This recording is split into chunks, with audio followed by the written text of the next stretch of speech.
Europa, século XII. Um grupo de hereges gnóstico começa a tomar proporções assustadoras. Os cátaros ameaçavam o futuro da sociedade, pois as suas práticas e atos eram absolutamente abomináveis. Eles pregavam o suicídio através de inanição. Saqueavam fazendas e igrejas. Eram totalmente contrários ao matrimônio e à procriação. E por isso matavam as mulheres grávidas, porque acreditavam que o nascimento de uma criança era verdadeiramente uma prisão para a divindade.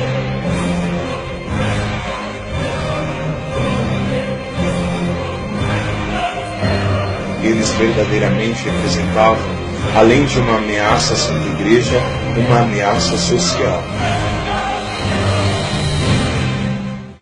A heresia cátara se difundia fortemente por toda a Europa, notadamente pelo sul da França, onde se concentrava o maior número de adeptos.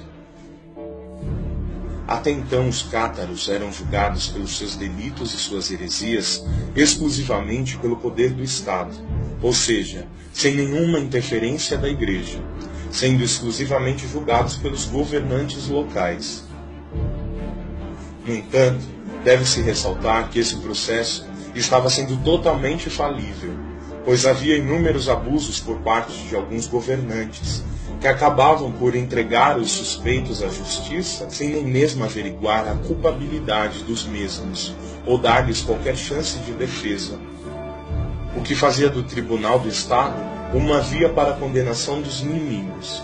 Rapidamente, alguns governantes se aproveitavam dessa situação. Então passaram a taxar os seus inimigos injustamente de hereges para tirar vantagens.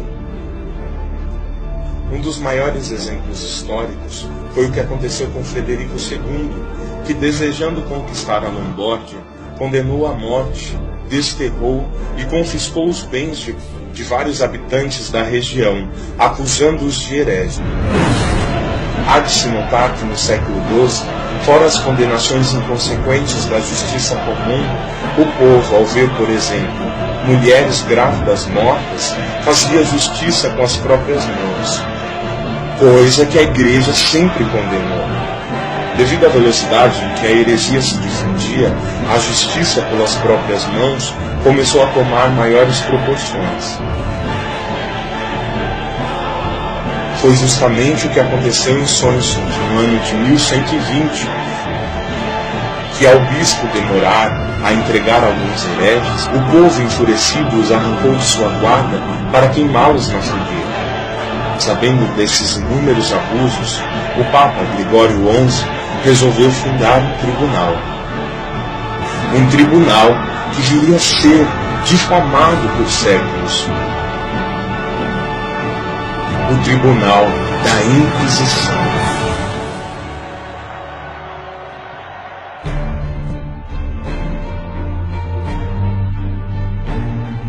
Inquisição, a história não contada. O Tribunal da Inquisição nasceu com um único objetivo: proteger as pessoas das injustiças cometidas pelo poder estatal, dando uma oportunidade aos hereges de se redimirem sem sofrer nenhum tipo de massacre. Ao fundar esse tribunal, o Papa reivindicou o direito exclusivo de julgar todas as heresias. Somente esse tribunal poderia declarar alguém como herege. O Tribunal da Inquisição não tinha como intuito matar ninguém, nem mesmo torturar. O tribunal foi criado pelo Papa, que visava primeiramente proteger o réu, ou seja, proteger o acusado de heresia, dentro de normas jurídicas e eclesiásticas. O tribunal era uma oportunidade para que o réu se defendesse antes que fosse entregue às penas aplicadas pelo Estado. A Inquisição possuía várias fases, que podem ser divididas basicamente em três, que eram: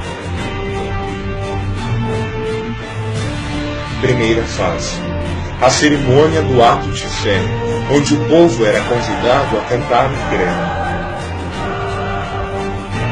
Segunda fase, o perdão, onde todo aquele que se apresentasse por cerca de 20 a 30 dias e se declarasse como difusor de catarismo e querendo redimir-se, era perdoado.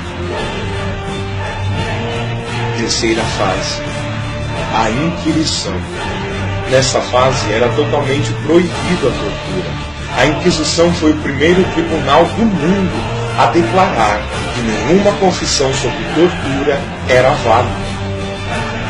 Foi uma revolução, pois naquele tempo todos os tribunais existentes usavam tortura, pois não existiam métodos modernos de investigação.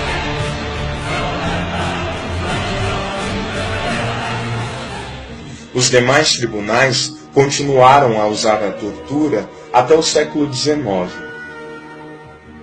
O Tribunal da Inquisição não julgava nenhuma pessoa que fosse de outra religião por caso de heresias.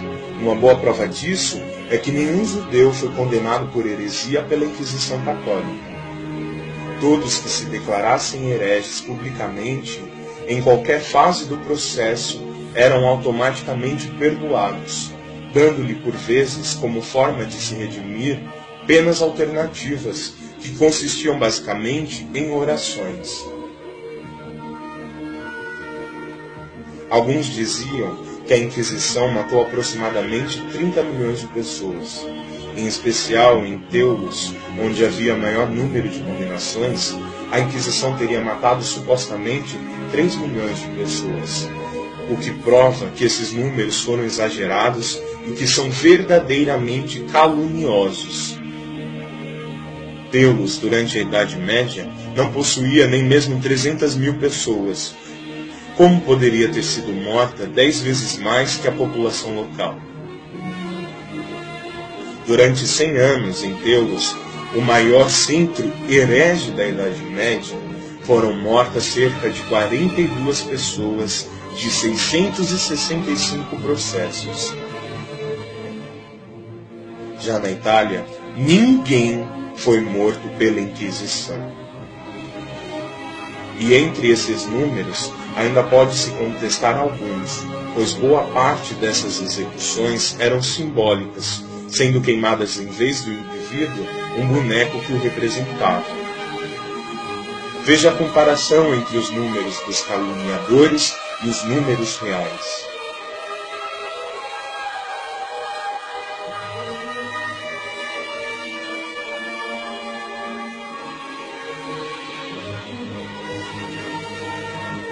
Fica clara uma manipulação grosseira dos dados para incriminar a Santa Igreja.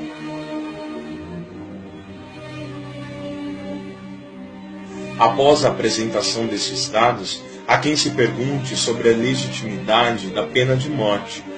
A Igreja sempre foi a favor da pena de morte.